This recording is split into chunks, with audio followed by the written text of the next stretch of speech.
Den nya läroplanen från Skolverket som kickades igång i höstas förra året och som kommer jobbas aktivt på från och med det här året innebär att barn från förskolan ska lära sig om sex och samlevnad.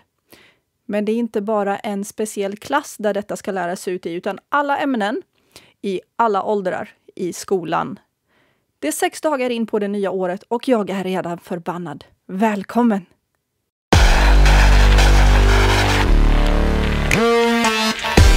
Nu var det dags att kicka igång det här året och det är dags att prata om alla de många konstiga saker som sker och som kommer att fortsätta ske det här året. Jag tror och ser framför mig och har sett mönster på att det här året kommer innebära extremt stora förändringar. På gott och ont, givetvis. Nu vet vi hur många som är otroligt vakna och hur många som är vaknande, så det kommer bli ett väldigt spännande år. Jag tror att det kommer bli många händelser, många visselblåsare, många kändisar, många människor som helt enkelt bara har tröttnat och inte klarar av att leva i lögnen mer och kommer ut och berättar sanningen och berättar vad de vet. Jag är helt övertygad om att det här är året då alla skelett bara väller ur skåpen och garderoberna och vi kommer få höra skit som vi har misstänkt länge och skit vi knappt ens kunde förstå. Så ja, det kommer bli väldigt spännande. Så 6 dagar in på det nya året. Det här är den första videon. Välkommen in i 2023 med mig. Vi kommer inte sakta ner på tempot utan det är många viktiga saker att avhandla. Jag har redan idag varit i ett bråk på Instagram som var i något forum som handlade om hur man ska sömnträna små barn. Många känner ju till den här metoden där man ska låta ett spädbarn ligga och skrika tills det till slut somnar eller svimmar av utmattning. Det här är någonting bara en psykopat kan hålla på med. Många föräldrar har fått för sig att någon sömncoach som är utbildad och kan barn, att det här ska vara något bra bara för att någon auktoritet har sagt att det här ska vara bra. Så hela den här grejen handlar om att någon sömncoach har sagt att man ska låta spädbarn ligga och skrika tills de somnar för att det är tydligen bra för deras självständighet. Det många inte vet om är att de är så rädda och skriker så mycket att de kräks. Ja, många skriker så att de kräks och sen det de kallar somnar är egentligen bara svimmar av utmattning. De bara skriker tills de är så utmattade och inte kan skrika mer. Det låter som ett sätt att ta hand om spädbarn, va? Men en sömnexpert har ju sagt det här. En sömncoach. Ja, i vilket fall. Jag sa att det här kan enbart en satanistisk psykopat gå med på och faktiskt göra. Många mammor, de läser någon efterbliven bok och sen så säger de att ja, men okej, så här ska vi göra. Och de tycker att det är så jobbigt att bebisen skriker att de åker hemifrån medan det här händer. Medan bebisen ligger och skriker. Nu är det någon annan hemma som håller koll på dem, I would presume. Men vem vet? Är man villig att behandla en bebis på det här sättet, då är allt möjligt. Då liksom, om du tycker det här är okej, check yourself, du är sjuk i huvudet. Och det är allt jag har att säga om det. Okej, låt oss hoppa in på vad den här läroplanen innebär. Om du har barn i skolan så kommer du vara riktigt jävla sur när vi är klara med varandra. Och det här kommer inte vara den första videon utan tvärtom. Det kommer vara många videos som handlar om detta för att givetvis alltid i mina videos så är tanken att vi ska organisera oss, göra någonting. Det är fokus på lösningar. Men innan vi kan komma till lösningar måste vi ju veta vad problemet är. Vad du inte får veta om den här nya läroplanen. Yes, jag började gräva i detta efter att jag fick ett mejl från min dotters förskola där det stod att det finns en ny läroplan från och med höstterminen 2022 som höll på att förberedas. Och där stod det att det ska handla mycket mer om gemenskap och respekt och man ska lära sig att samarbeta och sådana saker. Och det låter ju jättebra. Självklart ska man lära sig respekt och gemenskap och sådana viktiga saker. Men jag känner ju instinktivt det behövs inte en hel läroplan för att lära sig respekt och gemenskap. Så att something else is going on here. Och därför började jag söka i detta och gräva lite. Jag kom i kontakt med människor som också tyckte att det här verkade skumt för att de hade läst sig till lite andra saker också. För att de hade lite äldre barn och det här handlade om hur man skulle införa sexualundervisning i alla ämnen. Men det var inte bara alla ämnen utan det var alla åldrar. Så från och med förskolan ska jag kommer visa dig, när du följer med in i det här kaninhålet så kommer du förstå att det finns en tydlig agenda och den är livsfarlig för våra barn. Den nya läroplanen kallas för sexrevolutionen. Börjar bra visst. Eleverna vill tala mer om sex, men lärarna tycker att det har blivit svårare, särskilt när det gäller att tala om pornografi. Varför ska man ens tala om pornografi i skolan? Hösten 2022 förändras både läroplanen och lärarutbildningarna när det gäller sexualundervisning för att lärarna på ett bättre sätt ska kunna möta eleverna och deras frågor. Jag kan svära på att många av de här eleverna inte har dessa frågor utan nu blir någonting pushat på dem. Precis som alltid när det gäller barn är det agendor. Här är en biologilärare som har ingått i ett forskningsprojekt kring detta. Hennes uppfattning var att eleverna och lärarna ville prata mer om sexualundervisning och pornografi. Detta forskningsprojekt gällde barn i 8:e klass. Och det är från och med årskurs 8 man egentligen började ha sexualundervisning, men nu ska det alltså vara i alla åldrar. Hon konstaterar att forskningen spretar när det gäller förhållningssätt i pornografi i skolundervisning. Varför är det bilder på dildos? Och ett barn som leker med en jättestor valpenis och en lärare som gråter. Vad är det som pågår i den här bilden? Okej, det kanske är lera. Men jag blev förvirrad av alla dildos här. Får man säga dildo på YouTube? Det märker vi. Jag får alldeles säkert säga dildo. Och det är det som är så konstigt. På min spreadshop så hade jag nyligen en tröja som det stod Pure Blood på. Den blev censurerad, borttagen ur min shop. Omgående. Några stycken hann få tag på den, men sen så blev den borttagen när de uppfattade det. Pure Blood kan betyda precis vad som helst. Så det märks att de börjar bli väldigt kinkiga kring det här. Men dildo får man nog säga. Dildo. Så vi går till den här läroplanen. En del av läroplanen som har att göra med sexual och samtycke. Här är jättemycket text, så när du går in på den här länken, som vanligt finns alla mina länkar i beskrivningen nedan till den här YouTube-videon. Så när jag delar videon på till exempel Instagram eller Facebook så kommer jag inte dela länkarna om det jag pratar om där, utan alla länkar samlar jag alltid till min YouTube-video och det är alltid där du kan hitta dem. Så när du kommer in på Skolverkets länk här kommer du upptäcka att det är skitmånga sidor.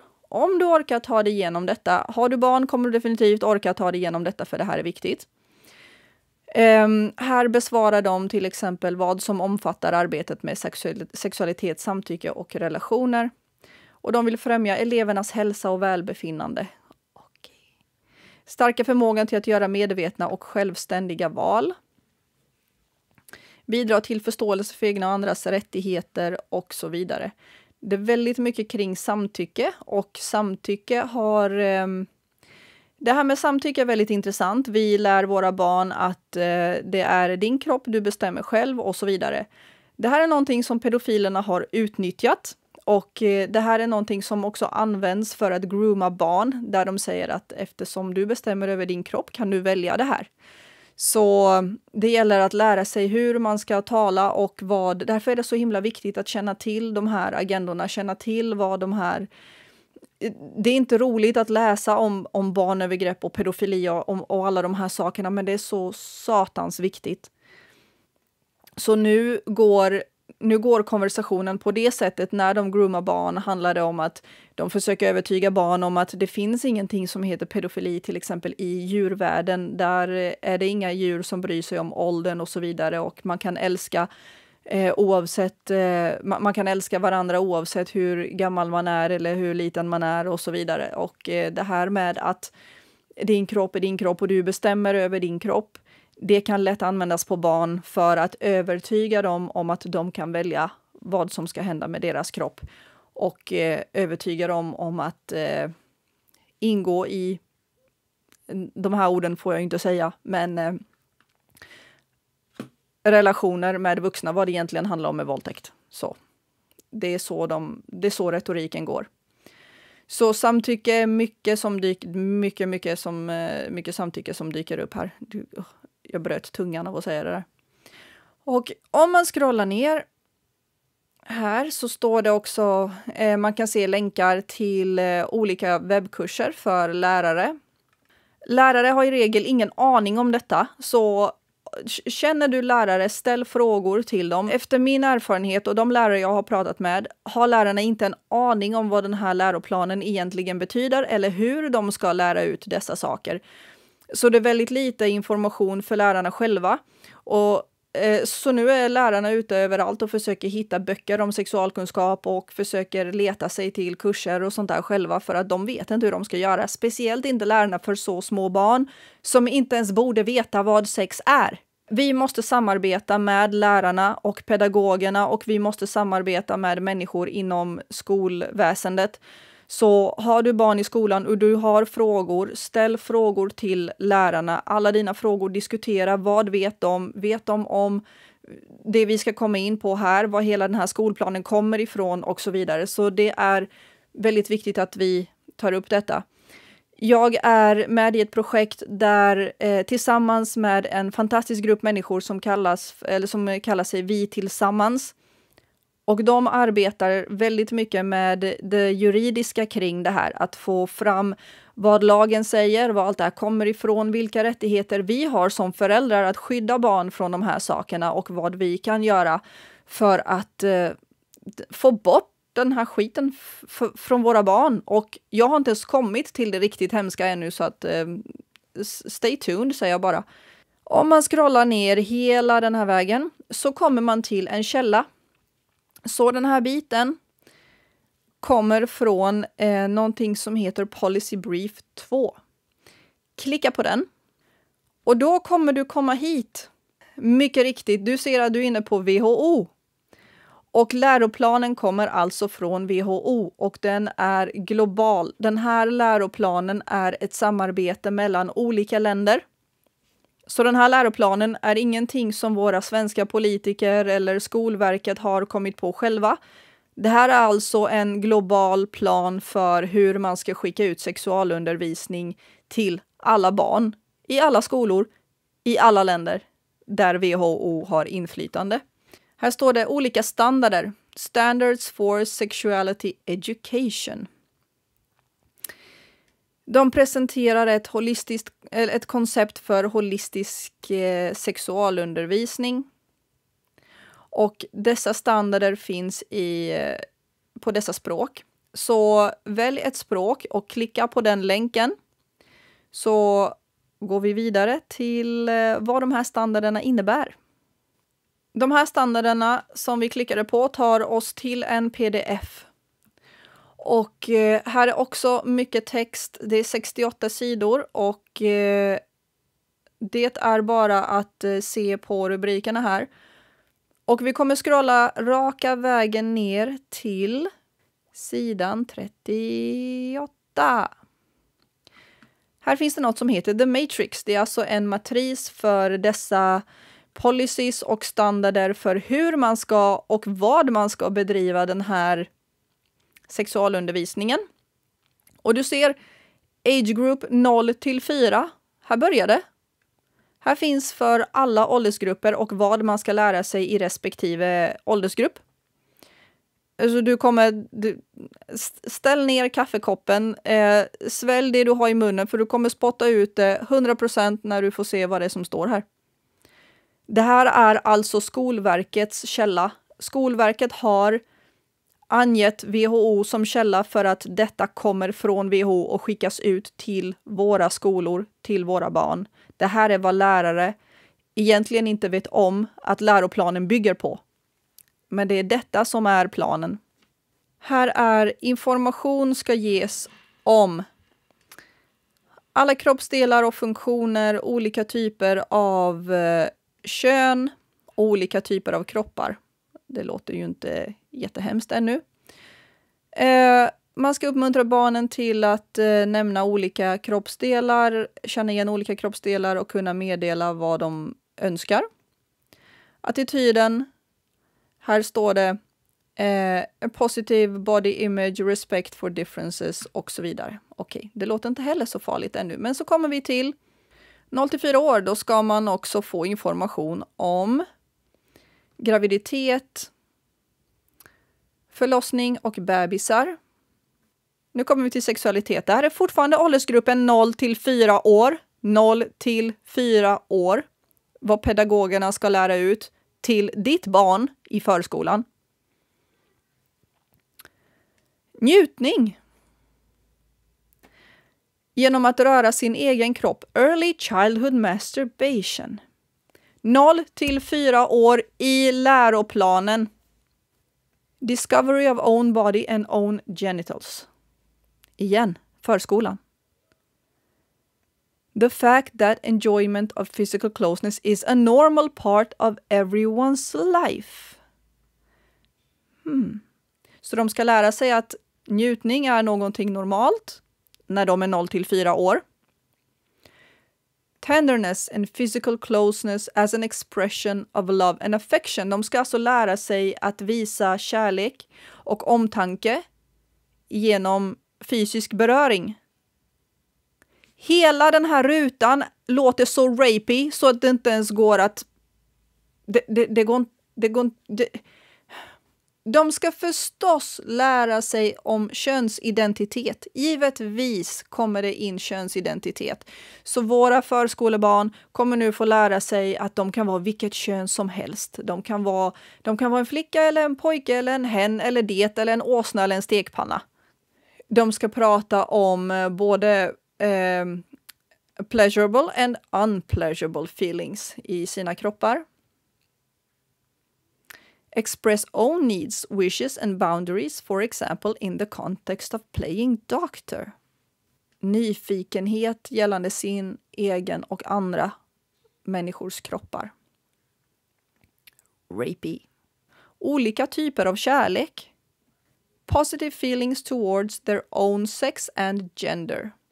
Och vi är fortfarande bara i 0-4 år. Olika typer av relationer. Så fortfarande 0-4 år. Vi är nu i relation här. Du kan se relationships and lifestyles. Olika typer av relationer. Olika typer av familjekonstellationer och relationer. A feeling of closeness and trust based on the experience of bonding. Så att man ska kunna bonda med andra och känna närhet. Det är någonting mina barn ska lära sig från mig och inte från skolan. Tack. Rättigheten att ställa frågor om sexualitet. Rättigheten att undersöka könsidentiteter. The right to explore nakedness and the body, to be curious. 0-4 år. Att upptäcka nakenhet och att utforska nakenhet. Igen tar de upp det här, say yes or no. Det här tas upp väldigt mycket. Och det kan låta självklart när man säger det, men om man vet om det här som jag vet om hur retoriken går bland pedofiler och groomers, så är det just det här att de lär sig att använda detta för att få barn att säga ja. Göra skillnad på good and bad secrets. The attitude my body belongs to me. The feeling that they can make their own decisions. Här har vi det exakt vad jag pratar om. Att barnet, det här lilla barnet 0-4 år ska kunna välja saker som de blir groomade till, uppenbarligen, för det här kan man använda.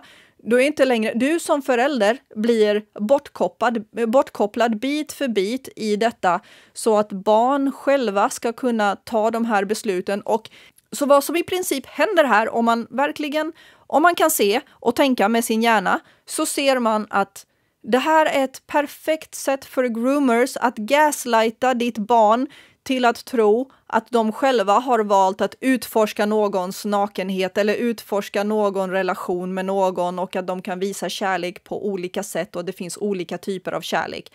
Där är gaslighting och grooming. Hela den här läroplanen.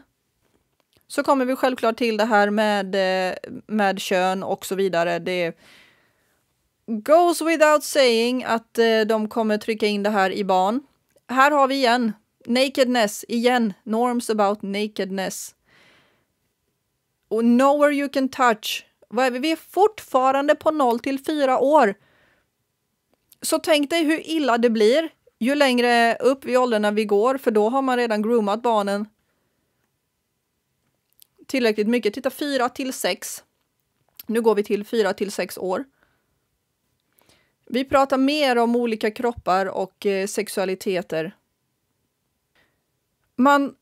Man berättar för barn om olika myter som gäller reproduction. Till exempel att vissa barn får höra att en ny bebis kommer med storken. Det är alltså upp till skolan att berätta detta för barn. Och de ska prata om hur barn kommer till. De ska prata om döden. Basics of human reproduction, hur barn blir till. Här har vi det igen, njutning, enjoyment and pleasure when touching one's own body, early childhood masturbation. Expressing feelings of love. Discovery of one's own body and genitals. Sexual feelings. Closeness, enjoyment, excitement. Så vad de berättar här är att man ska prata med barn om upphetsning. De ska intala ett 4 till 6-årigt barn hur det är att vara upphetsad och hur de ska utforska sina kön. Friendship and love towards people of the same sex. Behöver du se mer? Vill du kräkas ännu där du sitter? För det vill jag, och varenda gång jag har tittat på detta för att förbereda det här så har jag velat kräkas. Så det här måste jag alltid göra en bra stund efter att jag har ätit. Det här är så vidrigt. Jag vet inte om jag vill slå ihjäl någon eller bara gömma mig. Så det här är någonting du kan bara se i den här matrisen. Vad som gäller för olika typer av åldersgrupper och vad ditt barn kommer att bli utsatt för. Om vi går till 9 till 12 år och går till Sexuality, Health and Well-being. Då står det symptom, risker och konsekvenser of unsafe, unpleasant and unwanted sexual experience. Olika typer av sex. Sex i den här åldern, 9 till 12, det är inte sex, det är våldtäkt. I alla fall är detta våldtäkt. Det här är fortfarande små barn. Inget barn 9 till 12 år har sex, de blir våldtagna. Väldigt, väldigt enkelt. Här kallar de det sex. Här står det också en väldigt intressant. Take responsibility in relation to safe and pleasant sexual experiences for oneself and others. De ska alltså ta ansvar för att ha ett säkert och njutningsbart sex med sig själv och andra. The positive influence of sexuality on health and well-being. 9, 11, 12 år. Här står det om deras sexual rights. Fortfarande 9 till 12 år. Sexuality and rights, så står det an acceptance of sexual rights for oneself and others. De får alltså här lära sig om sina rättigheter att ha sex. 12 till 15. Hur de ska njuta på ett lämpligt sätt. Här pratar man om njutning, masturbation och orgasmer. Man pratar om gender identity, orientation, hur man kommer ut. Make free and responsible choices after evaluating the consequences, advantages and disadvantages.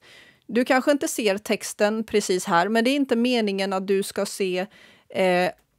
se texten här och nu, utan det här är en stor matris som du behöver zooma in på, så länken finns självklart här nedan och du måste gå in och titta på detta oavsett om du tycker att du har hört nog. Gå in på den här pdf-en och titta på vad det är som står där. Läs in dig på detta noga. Det här är alltså någonting som går ut till våra skolor, till våra barn, och den här agendan kommer från WHO. Det är alltså inte en svensk läroplan. Och våra läroplaner, jag vet inte, det kanske alltid har kommit från WHO. Jag har ingen aning. Jag har bara i min lilla bubbla trott att vår svenska läroplan kommer från svenska människor, från Sverige, vad vi ska lära ut här hos oss. Men det har kanske alltid kommit från WHO. Nu blev det i alla fall tydligt för mig. Här är Skolverkets YouTube. Det dyker upp mycket videos här om sex och samlevnad i olika typer av ämnen i skolan och så vidare. Här pratar de om hur de har tänkt kring, eller hur de har inte tänkt, utan vad som ska hända i skolan och i det här ämnet. Skolan också utvecklar deras kritiska förhållningssätt till hur relationer och sexualitet framställs i olika sammanhang. Bland annat i pornografi. Pornografi var det första hon nämnde här 2 minuter in. Det är någonting som man ska prata om. Och lärarna ska lära sig hur man på ett bra sätt svarar på elevers frågor. Ju mer man tassar runt kring ett ämne, desto mer uppmärksam ska man vara. Det behövs inte en helt ny läroplan för att lära sig respekt och att kunna svara på elevers frågor. Jag föreslår att du tittar på den här videon också, givetvis, så att du ska få se vad det handlar om och hur Skolverket pratar om detta. Det låter ju himla bra att lärare, de sa det precis i den här videon på Skolverket, lärare nu får resurser och kunskap om hur man ska lyfta dessa ämnen och svara på elevers frågor. Men lärare säger själva att de inte har en aning om hur de ska närma sig dessa ämnen. Varför ska en religionslärare överhuvudtaget börja prata om sex? Eller en förskolelärare? På SVT Nyheter här berättar lärare på universitetet och mellanstadium hur de ser på det ansvar de nu kommer att ha för den nya utbildningen i sexualitet, relationer och samtycke. De upplever att det är ett tungt ansvar på skolorna när synen på sex och samtycke ska ändras. Mellanstadieläraren Matilda Hermansson i Kumla önskar att hon hade mer kunskap i ämnet. Därför har hon nu köpt hem böcker för att vidareutbilda sig själv. Vi är nog många som önskar att vi kunde få fortbildning i ämnet. Jag har skaffat en bok om hur man kan prata med barn i olika åldrar om porr.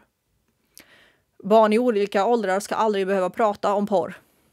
Alltså bullshit, det du har fått höra från Skolverket. Lärarna har ingen aning vad de ska göra. Och vi som föräldrar måste ha direktkontakt med lärarna och prata om detta. But it gets worse.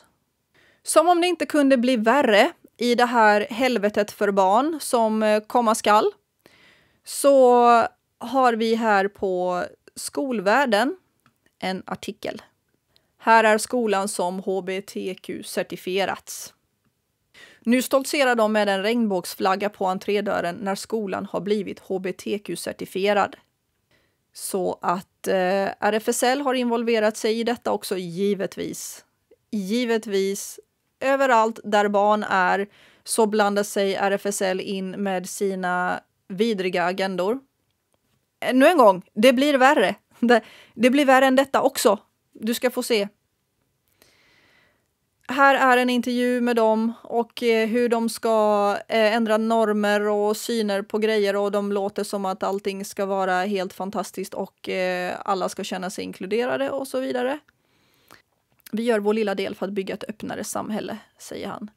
Hur funkar en HBTQ-certifiering? Här får vi en liten snabb ruta. 20 timmars utbildning av all personal i normkritik. En utbildning på 20 timmar i normkritik. Såväl privata som offentliga verksamheter kan certifieras. Vi kommer till det. De flesta HBTQ-certifierade verksamheterna finns inom vård och omsorg. Och så avslutar de med vad en cis-person är. Va? RFSL Utbildning hjälper företag, organisationer och ledare i att bli mer inkluderande och HBTQI-kompetenta genom HBTQI-certifieringar, utbildningar och konsultuppdrag. Så kan vi se här ett par rutor. Här får man den här fina lilla symbolen. Titta, HBTQI-certifierade organisationer och företag. Det är detta vi ska se här. De sa att det mesta HBTQI-certifierade var inom vården. All right. Barn och ungdomar. Öppenvård, barn och ungdomar. Öppen förskola, familjecentral i Täby har HBTQI-certifierats. En förskola, öppen förskola. Ännu en gång, våldsutsatthet, barn och ungdomar. Utbildning, studieförbund. Här har vi några folkhögskolor. Utbildning, ungdomsmottagningar. Makes more sense än en öppen förskola eller förskola överhuvudtaget. Stödverksamhet, familj, elevhälsa, skolor överallt. Här Karlshamn, skolsköterskor, elevhälsa. Skolor på många ställen. Som av någon anledning inte längre kan göra sitt jobb utan att vara HBTQI-certifierade. Hur har de klarat sig hittills? Så du kommer förmodligen vara helt snurrig i huvudet efter att ha sett detta. Jag har jobbat med det här materialet väldigt länge. Jag är snurrig i huvudet varenda gång jag ser detta eller behöver göra någonting med det här. Vi tillsammans jobbar med att få fram material för att kunna informera föräldrar och lärare och alla som är kring barn om vad den här planen innebär. Jag gör vad jag kan för att informera. Men tanken är också att vi ska kunna ha dessa samtal så att vi kan göra någonting. Det är en sak att veta om detta, men om vi inte skyddar våra barn mot den här agendan från WHO och alla dessa sexuella perversioner som kommer kastas på dem i skolorna, så är allt det här meningslöst. Vi måste kunna göra någonting. Och det kommer komma hjälp från Vi tillsammans med det här materialet som kommer, där vi kan skicka ut material till skolor så att föräldrar och lärare kan lära sig vad det här betyder och själva gå in och se, precis som du har fått se nu, kan gå in och se vad det här innebär och gå in och se de här matriserna och den här planen. Så jag kommer avhandla det här ämnet jättemycket. Det är givetvis väldigt personligt för mig. Jag har ett barn som är 2,5. Jag har ett barn som kommer födas i juni. Det här är någonting som kommer påverka mig i många år framåt. Och det är väldigt viktigt att vi gör det här på rätt sätt så att vi kan påverka dessa institutioner, organisationer och myndigheter. Och jag vill att det ska komma ut information om vad det innebär att de här skolorna certifieras. Kommer det in certifiering? Jag kan inte ta det på allvar när någonting säger att det ska HBTQ-certifieras, men visst fine, det kanske bara jag. Vad innebär det? Vi har sett vilka verksamheter som är certifierade, men vad innebär det bakom allt det här fikonspråket och det här fina respekt och samlevnad och så vidare? Att könsförvirra barn i skolorna där du inte har någon åtkomst till dem. Det är vad det egentligen innebär. Barn som är väldigt unga och inte har någon anledning överhuvudtaget att prata om sex och samlevnad och olika identiteter och att bli förvirrade på något sätt. Så det är redan nu bra om du som förälder formulerar ett mejl eller ringer lärare eller ringer skolan där dina barn går och ställer frågor på ett respektfullt sätt, för att räkna med att de inte har en aning om var den här agendan kommer ifrån. De lärare jag har pratat med har inte en aning om vad som finns bakom detta. De har bara fått veta att barn ska lära sig om sex och samlevnad och respekt och gemenskap och att de ska vara mer inkluderande. Och allt det här låter jättebra, och hade det bara varit det hade det varit superbra, men det behövs inte en hel läroplan för detta. Så vi behöver fler föräldrar, fler människor som ställer frågor. Varför ska mitt barn överhuvudtaget någonsin i förskolan eller någon av dessa lägre åldrar behöva prata om pornografi eller njutning eller masturbation eller någonting? Det har absolut ingenting i grundskolan att göra. Så redan nu kan du skicka ett mejl, du kan ringa och föra de här diskussionerna, och sen så kommer det också finnas ett sätt där vi kan samlas och där vi kan berätta vad vi har kommit fram till, vilka svar vi får och vad reaktionerna blir och hur vi kan organisera oss framåt också. Jag har ingenting mer att säga om detta. Det är extremt viktigt, och det är väldigt bra att vi så pass tidigt i den här nya läroplanen reagerar. Så informera dig, läs all den här informationen som du har fått se här. Du har fått se bitar av det, för annars så skulle videon vara timmar och timmar lång. Alltså jag har suttit i flera veckor med detta effektiv tid för att få fram vad detta innebär och komma fram till de här länkarna. För det är inte så, nu ger jag dig bara länkarna som jag har hittat. Men man behöver leta väldigt länge och ta sig igenom extremt mycket material för att själv kunna hitta det. Och bara det berättar att det kanske inte är tänkt att du så enkelt ska hitta det. Vad vi har märkt de senaste åren när det gäller både vaccinationsstatus och rapporter och sådana saker, så är det är inte lättförklarligt, det är inte lätt att se och det är inte lätt att hitta. Och det finns en mening med det. Om det är någonting som är så viktigt för dem att få ut, och det är så viktigt för oss att jobba för de här förändringarna tillsammans, vore det inte väldigt, väldigt viktigt att meddela detta på ett enkelt, lättförståeligt sätt. Och det är så man vet att det finns en agenda. Så med det sagt, välkommen till 2023 med mig, och vi kommer ha ett fantastiskt spännande år. Så tack för att du hängde med så här långt. Om du gillar mina videos, gilla. Det hjälper mig jättemycket att få ut den här informationen, och framförallt prenumerera, det hjälper mig ännu mer. Och så ses vi nästa gång.